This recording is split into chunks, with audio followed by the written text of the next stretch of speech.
I would say there are two different types of questions here, right? The EU has real structural problems, as it were, and that have been pointed out by experts and scholars for quite a while.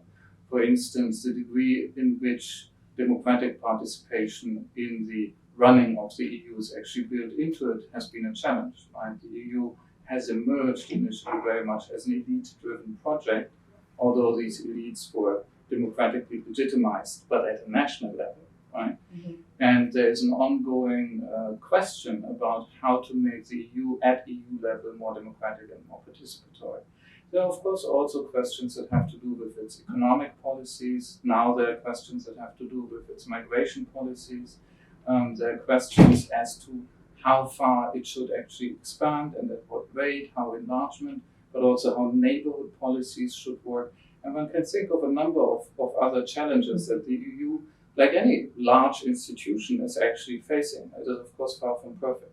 But if you ask the question, what is the trouble that the Eurosceptics are having with the EU, I would argue that that is a much more political question. And the issues that you will see, for instance, in the Brexit campaign that has just taken place, or in the narratives that are being used by the Front National in France, or maybe partly even by Eurosceptics in Poland, and so on and so on and so on. That is not so much, I would argue, about the real issues with the EU, but that is actually often about an exaggerated, as I think, idealization of a lost era of national sovereignty. Mm-hmm. Also, of course, when you think about Euroscepticism, much of it, I'm afraid, is based on a politics of fear.